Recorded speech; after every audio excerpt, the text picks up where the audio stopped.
Thinking back on it all, it's truly mind-boggling how quickly life can come crashing down when you least expect it. I used to live in a peaceful suburb of London. Family-friendly, serene, just the kind of place you'd dream of settling down in. My wife, Jessica, and I had what many would describe as a picture-perfect existence, the kind of life that people love to flaunt in their holiday cards. Our neighbors, Mark and Sophie, were like family to us, not just friends. For over a decade, our families were practically intertwined. We enjoyed summer barbecues, celebrated New Year's Eve with fireworks, went on double dates, and took trips to the beach. Honestly, I can't even begin to count how many nights the four of us stayed up until dawn, sipping wine and sharing everything from work stories to childhood memories. Interestingly enough, despite how close we were, Sophie and I shared this unique connection. It's difficult to articulate, but we just understood each other. Our conversations often ran deep about life, our struggles, our aspirations. She was someone I could truly open up to, more than I could with most people, to be honest. Sometimes, we'd sneak away to the garden during those family dinners just to steal a moment of peace and talk about our days while the others were wrapped up in some tedious board game. There was this unspoken bond between us, as if we were both navigating life's challenges while carrying unshared burdens. Then came that pivotal night. Mark was off on one of his business trips, some convention in Bristol, if I remember correctly, and suddenly, Sophie called me out of the blue. I recall the strain in her voice, almost as if she was frightened. She asked me to meet her at a local pub called the Rusty Nail. It wasn't anything glamorous, just a few tables, dim lighting, and a pool table that had definitely seen better days. But it was quiet enough for a serious conversation. When I arrived, I spotted Sophie sitting alone in a corner, nervously tapping her fingers against her glass. From the moment I took a seat, I sensed something was wrong. She looked so vulnerable, which was completely out of character for her. Typically, Sophie exuded confidence, as if she could conquer anything. But that night was different. She got right to the point, saying she suspected Mark was cheating. She mentioned he had been coming home late, always armed with some excuse about work. But she wasn't naive. She could sense another woman's presence. The unfamiliar perfume clung to him, the kind that sticks around when you've been too close to someone else. Plus, he started guarding his phone like it held state secrets. At first, I was at a loss for words. Mark? Seriously? This was a guy I had trusted for years, a friend who would give you the shirt off his back without hesitation. The notion of him cheating on Sophie simply didn't register. But Sophie was desperate for answers, and I couldn't just walk away from her. I assured her I'd help her uncover the truth, get to the bottom of whatever was happening. Honestly, part of me wanted to prove her wrong. I just couldn't accept that it was true. That's how it all began. We turned into amateur sleuths. We meticulously tracked Mark's whereabouts, trying to piece together where he went during those work hours. Sophie even got clever with his phone, but that jerk must have been cautious because we initially found nothing concrete. Meanwhile, I began to pay closer attention to Jessica, hoping she might have some insight into Mark's behavior. That's when I started noticing a few unsettling signs. Jessica had become emotionally distant for months, cold, as if she were just going through the motions. Then there were those work evenings, when she'd come home late, smelling of wine and refusing to share anything about her day. At the time, I brushed it off as stress. But now I had my doubts. In the weeks that followed, Sophie and I spent countless hours together, hunting for the truth. We'd meet at my place when Jessica was out or sit in her garden, whispering late into the night like two conspirators. What started as a mission to assist Sophie quickly evolved into something more significant. There was an unspoken intimacy between us, a comfort in knowing we were both mired in the same mess. It felt good, to have someone by your side, someone who understood the anxiety that was eating away at you. The nights stretched on, and our conversations grew deeper.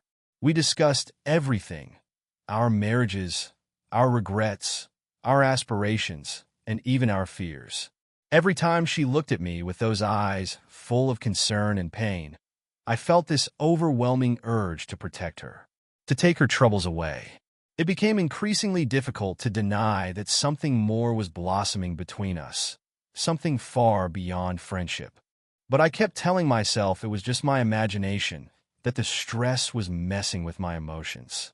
We were so caught up in our little investigation that we didn't see the trap we were walking into. While we were focused on uncovering one affair, the real betrayal was occurring much closer to home. And it would only be a matter of time before the truth came crashing down on us. Weeks passed as Sophie and I delved deeper into this rabbit hole, attempting to unearth Mark's supposed infidelity. I won't lie, it started to feel like a wild goose chase.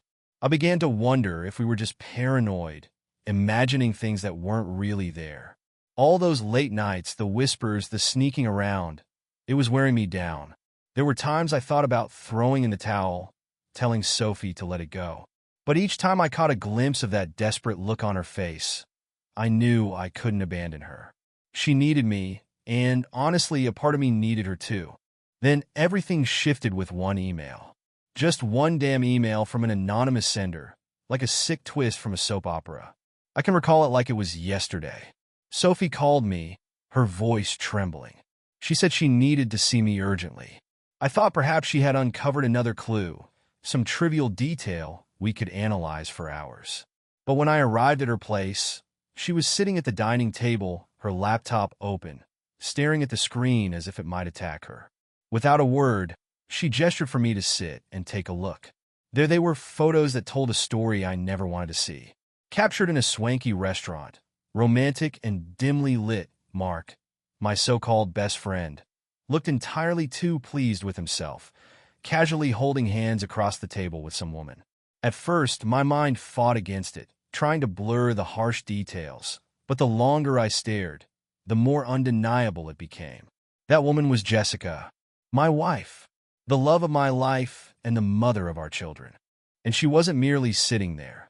She was holding his hand as if it was the most natural thing in the world, grinning at him with that familiar smile I had thought was reserved just for me. It felt like I'd been sucker punched, the breath knocked from my lungs all at once. I gawked at the screen, struggling to comprehend the reality of what I was seeing. Surely, there had to be some mistake, some misunderstanding. But the evidence was right there, crystal clear. My wife and my best friend entangled in each other's lives like no one else mattered. Sophie was fighting back tears, her hands trembling so violently she couldn't even close the laptop. I don't know what to say. She finally managed to get out, her voice trembling. I was at a loss for words as well, sitting there in stunned silence, trying to piece together how this could have happened. It felt like my entire world had been ripped away, as if the ground had crumbled beneath me and I was falling into a void. How had I been so blind? The signs, the clues, how did I let them slip through my fingers?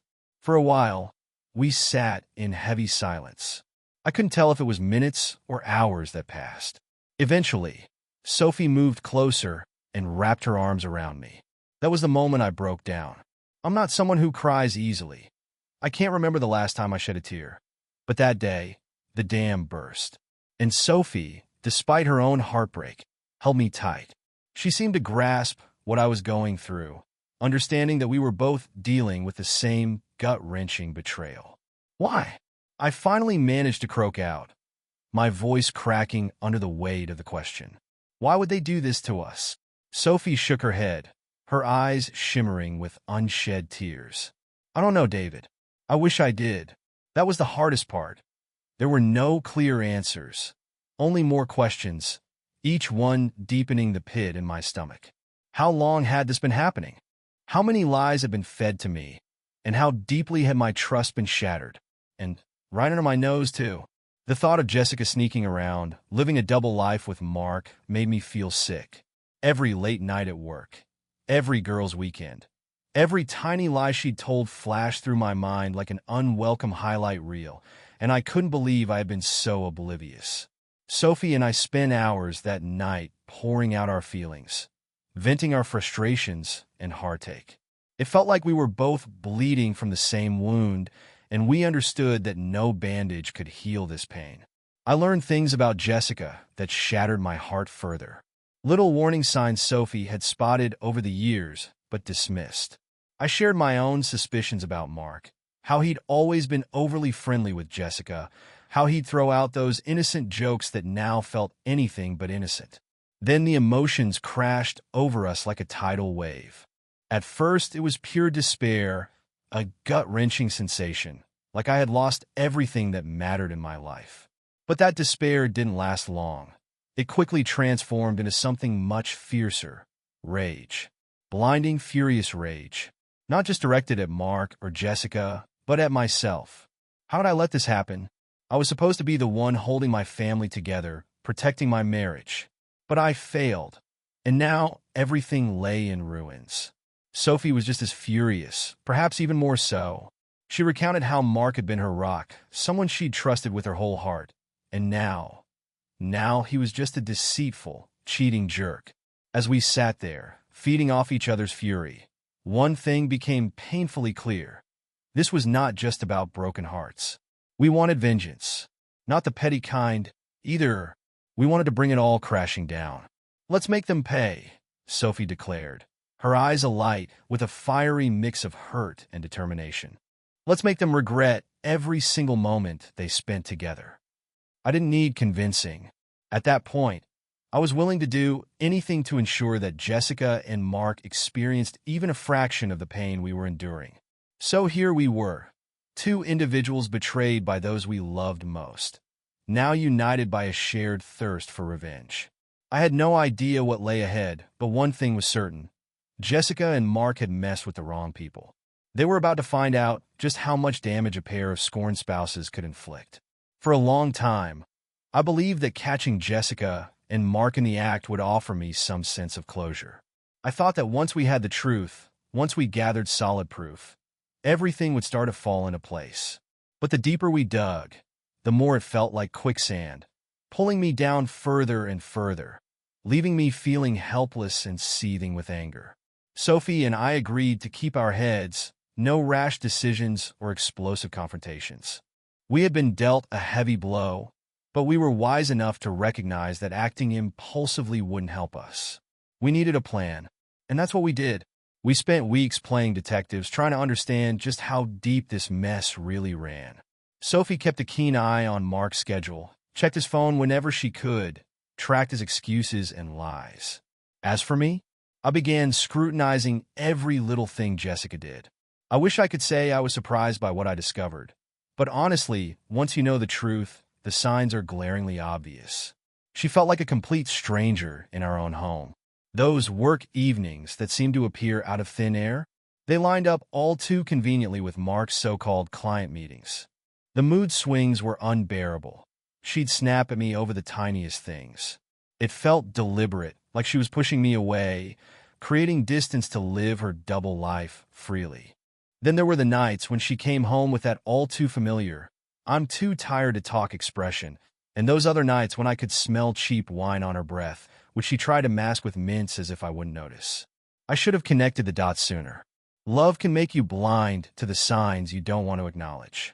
Meanwhile, Sophie and I were growing closer than we'd ever been before. Spending all this time together and sharing late-night conversations felt like we were comrades in a battle, fighting the same war.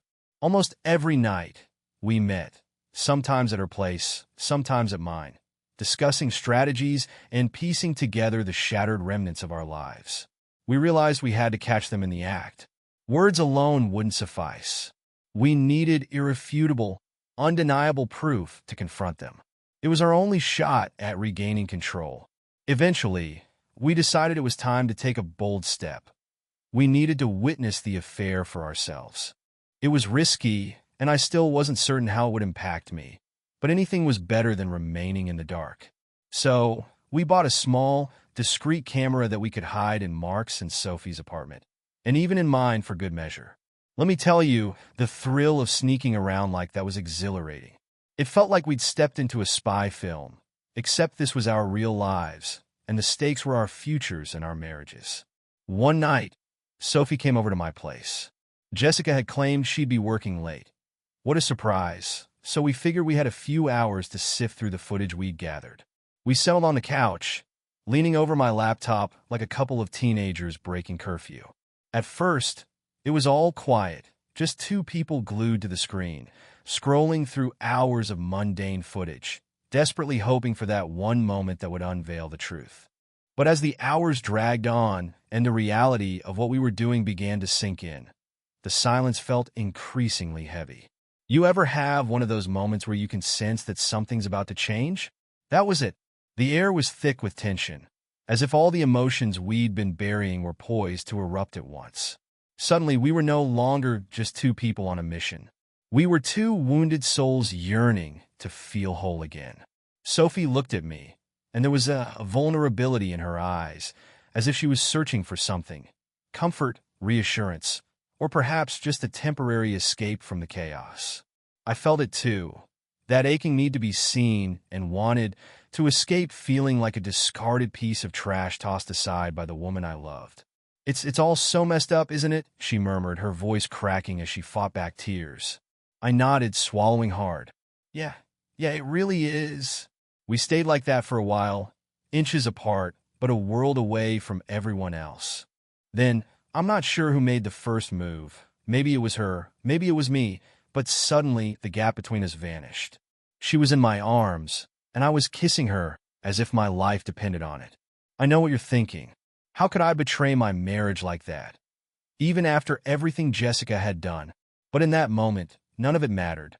In that instant, all that existed was the two of us, clinging to each other as if we were drowning, and holding on was the only way to stay afloat. We didn't even make it to the bedroom. We barely made it off the couch. It wasn't gentle or romantic. It was raw, desperate, and everything we needed it to be in that moment. I'd be lying if I said revenge wasn't a part of it, reclaiming some sense of control in a situation where we felt utterly powerless. But it was also about feeling desired again, about finding solace in someone who understood every ounce of pain we were experiencing. Afterward, we lay there, intertwined, the soft glow of the laptop casting shadows around the room. There was no awkwardness, no regret, just an unusual sense of peace, like we had stumbled upon something we didn't even realize we were searching for. For the first time in ages, I felt okay, maybe even hopeful, in a strange way. The next morning, when the sun rose and the reality of what we'd done began to settle in, we didn't speak of it. No promises were made, no definitions were attempted. We understood it wouldn't change anything. We were still two people whose lives had been shattered by those we loved most. But now, at least, we had each other. And even though I knew it couldn't last, that once we confronted Jessica and Mark, everything would shift, I couldn't help but hold on to the hope that maybe, just maybe, Sophie and I could navigate this chaos together. Sometimes, the only way to find light is to walk through the darkness first. You'd think after everything that unfolded, after discovering Jessica's affair, after that night with Sophie, I would want to just wash my hands of it all and move forward. But you don't just move on when your entire world crumbles like that. No, we wanted more than closure. We craved revenge. Pure, unfiltered revenge. And honestly, we didn't care who got hurt in the process. So we sat down and devised a plan. I'm not talking about some impulsive, half-baked act of rage. No, this was a calculated, methodical approach. We wanted them to pay, and we were prepared to go to any lengths to make it happen. We felt like two generals strategizing for battle, convinced that the only way to emerge victorious was to obliterate the entire battlefield. Our first step was to ramp up our espionage efforts. The single camera we'd hidden before was sufficient for capturing fleeting glimpses of their deceit, but we needed a comprehensive view. We required footage that would leave no room for Mark and Jessica to squirm out of what they'd done. So, we set up multiple cameras, one in our bedroom, one in the living room, and another in Mark and Sophie's apartment. It was no easy task. We faced several near captures before we finally got it right. I can't even count how many times we nearly got caught sneaking in and out of our own homes like thieves. It was risky and downright insane, and my heart raced every time, but it was absolutely necessary. Then came the waiting game. Days melted into weeks as we waited for the cameras to capture something. Anything that would give us the evidence we craved. Meanwhile, Sophie and I maintained a distance. Whatever that night had been, whatever solace we found in each other, we recognized the need to stay focused. This wasn't about us. This was about them, and it was time to get our revenge. I can still recall the night we finally got our first solid footage. I was slumped on my couch, mindlessly staring at the TV when Sophie called. "David, you need to come over. Now!" Her voice was breathless and frantic, instantly signaling that something significant had occurred. I nearly sprinted to her place, my mind racing with possibilities. Upon entering, she didn't utter a word. She simply handed me her laptop and hit play. There they were, Mark and Jessica, tangled up together on my own damn couch. The sight twisted my stomach into knots, yet I couldn't tear my eyes away. Jessica was dressed in that stunning outfit, the one I'd bought her for our anniversary, the one she claimed to dislike and relegated to the back of her closet. And now here she was wearing it for another man in my house on my couch. I clenched my fists until my knuckles turned white, while Sophie sat there, calm and composed. By then, I think the anger had burned through her tears, leaving behind only a cold determination. "We've got them," she said, her voice steady and filled with strength. "We have everything we need." She was right. The footage was unmistakable, and it wasn't just that one instance. Over the following days, we captured them time and again, sometimes at my place, other times at Mark and Sophie's apartment, always wrapped in their web of lies and lust. Watching it felt like a knife twisting in my back, but there was also a twisted satisfaction in it. Every second of footage served as another nail in their coffins, another piece of evidence we could wield against them. And that was precisely our plan. The idea to upload the footage online first came to Sophie. "We need to ensure everyone sees it," she insisted one night, her eyes sharp with vengeance. Not just them, but everyone around them, their friends, family, co-workers. They deserve to be humiliated, just like they humiliated us. I hesitated initially. Airing our dirty laundry for the entire world to see felt extreme. But the more I pondered it, the more it made sense. Why should we protect them? Why should we keep their secrets when they had gone out of their way to destroy us? They made their choices, and now it was time for them to face the music. So we spent the next week preparing. We compiled the footage, editing it down to the juiciest, most damning moments, creating a package that would be impossible to ignore. It was brutal.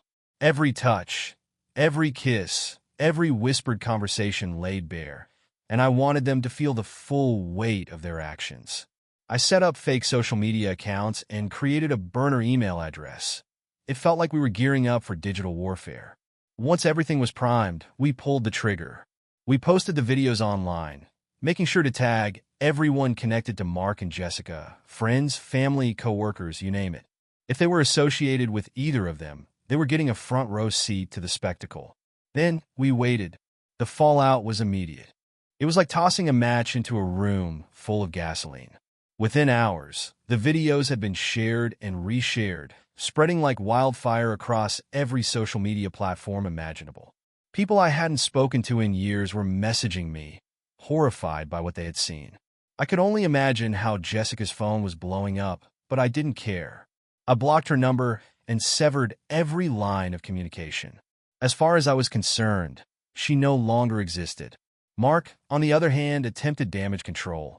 He called Sophie, trying to reason with her, but she wouldn't have it. She was a force of nature, unyielding, steadfast. As much as I loathed what we had become, as much as I understood we had crossed an irreversible line, I felt a sense of vindication. They had ruined our lives, and now it was their turn to suffer.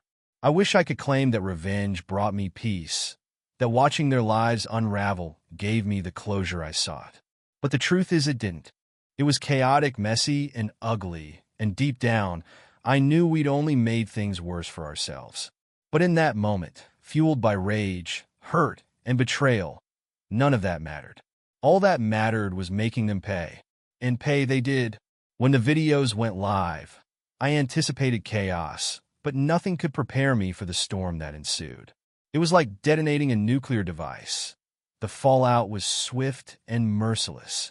Within hours, the footage spread like wildfire, infiltrating every aspect of Mark and Jessica's lives. Friends, family, co-workers. Even casual acquaintances were forced to confront the explosive truth of their actions. Their secret was out in the open, and there was no escaping it. You know what? I wanted them to experience every bit of that fallout. I wanted them to understand what it felt like to have their lives turned upside down, to be stripped bare in front of everyone they cared about. From what I gathered, that's precisely what happened. Jessica's family, the same people who had cheered at our wedding and shared in every significant milestone, called me bewildered and embarrassed. They couldn't wrap their heads around what they were seeing. Frankly, I didn't care. I let their calls go to voicemail, erasing their messages without a second thought. What did they expect me to say? Oh, sure, no problem. My wife is sleeping with my best friend, but let's just move on. Not a chance. As for Jessica, she was frantic. I mean, truly desperate. She flooded my phone with calls, leaving voicemails filled with tears, apologies, and all sorts of pleas. I never listened to a single one. Why should I? She had torn apart everything we had built for a cheap fling with someone I once considered family. No way was she going to cry her way out of this. I blocked her number and cut her off on every social media platform I could think of. To me, she was a ghost, and I wanted to keep it that way. Mark didn't fare any better. He reached out to Sophie, trying to weave a sob story about how he never intended for things to escalate, that it was a mistake, and that he still loved her. It was pathetic. Sophie, bless her heart, wasn't having it. She was finished. Finished with the lies, the betrayal, all of it. She had made up her mind to divorce him, and nothing he said would alter that decision. I could see it in her eyes, a calm, resolute determination that I had come to admire over the weeks. She was strong, stronger than I had ever realized. Then came the inevitable divorce. If you've never experienced it, let me tell you, divorce feels like a slow-motion disaster. You know it's coming, and you know it's going to be messy, but there's no way to stop it. The lawyers, the paperwork, the endless back and forth over who gets what, it's like peeling off a bandage only to reveal a festering wound underneath. Every conversation with Jessica spiraled into shouting matches. Every meeting felt like a battle. She had the nerve to play the victim half the time, acting as though I was being cruel for not allowing her a chance to explain. But what was there to explain? I had seen the videos. I had all the evidence I needed. She was a liar, and I refused to let her manipulate me any longer. Sophie and I leaned on one another through the whole ordeal. We'd meet up after our legal battles, share drinks, and vent our frustrations. Every time she spoke about Mark, how he clung to her like a desperate man, made me realize just how toxic the entire situation had become. Mark was groveling, trying to salvage whatever scraps of dignity he had left, while Sophie remained unyielding. She approached it all with a businesslike clarity, and it filled me with pride to see her take charge of her life. But don't get me wrong, it wasn't easy. There were days when it felt like everything was too much to bear, when the weight of it all crashed down on me like an unstoppable tidal wave. Days when I'd reminisce about the good times Jessica and I had shared, the laughter, the love, the family we had built, and it would tear me apart all over again. I'd wonder what had gone wrong, why she chose to shatter everything we had, and why I hadn't seen it coming. Sitting in that empty house, surrounded by the remnants of our marriage, I often questioned how I ended up here. In the legal process, it felt like tearing apart the chapters of a book I had dedicated my life to writing. The lawyers attempted to maintain some semblance of civility, but let's face it, there's no such thing as a civil divorce when infidelity is involved. Every issue became a battleground. Who got the house, who kept the car, how we divided the savings and debts, and even the furniture. Each dispute was like reopening a fresh wound, a painful reminder of how far we had fallen. Jessica would gaze at me with tear-filled eyes, trying to manipulate my emotions, attempting to find a way back into my heart. But there was no going back. Not now. Not ever. In the end, we finally reached an agreement on the divorce terms. We decided to split the assets as fairly as possible, sell the house, and divide the proceeds, allowing us both to move on with our lives. The day I signed those papers, the day I officially ended my marriage, brought a strange mix of relief and emptiness. It felt akin to amputating a limb that had become infected, painful, yet necessary. The woman I once considered my soulmate was now just a name on a document. A chapter 1 was finally prepared to close. Sophie's divorce from Mark was just as chaotic. He fought her on every little detail, trying to prolong the process as much as possible, but she stood her ground. I admired that strength in her. She had endured so much and emerged more resilient than ever. When it was all said and done, when the dust settled, we found ourselves standing together, two individuals who had lost everything but still had one another. There was a certain satisfaction in knowing that we had made it through. We had weathered the storm and emerged on the other side. And as much as I despised what Jessica had done to me, as much as I wished I could go back and rewrite the past, I realized I was better off without her. Without the deceit, without the lies, without the constant burden of questioning what else she was hiding. For the first time in a long while, I felt liberated, free from the toxic relationship, free from the betrayal that had poisoned my life. And although I knew the road ahead wouldn't be easy, and there were still scars that would take years to heal, I was ready to embrace the future. Because sometimes, letting go is the only way to truly free yourself. It's astonishing to reflect on how much has changed. After everything unraveled, the divorces, the anger, the chaotic nights, Sophie and I managed to stay by each other's sides. At first, we were uncertain about what to call our relationship. Were we just two people trying to heal together? Or was there something deeper brewing? So, we played it safe, slow dates, cautious conversations, like we were dipping our toes into the water before diving in head first. But there was no denying it. As we spent more time together, our bond evolved into something genuine. We would talk for hours about everything we had endured, and it felt different. It wasn't solely about our losses. It was about what we could build together. Of course, there were moments when the shadows of our past crept back in. I'd wake up in the middle of the night, haunted by thoughts of Jessica, wondering if I'd ever fully escape the pain of her betrayal. Yet, when I looked at Sophie, her laughter, her comforting presence, I felt a flicker of hope. Maybe, just maybe, I could let go of my past. She made it easy to breathe again, to trust without constantly glancing over my shoulder. Eventually, I left behind the house Jessica and I had shared for so long. A clean break, a new apartment. One evening, Sophie came over with a bottle of red wine, and we sat on the floor of my empty living room. We talked, laughed, cried a little, and I remember thinking, this is what a new beginning feels like. It's messy, a bit scary, but it's also liberating. In the end, what we found was a chance to create something real.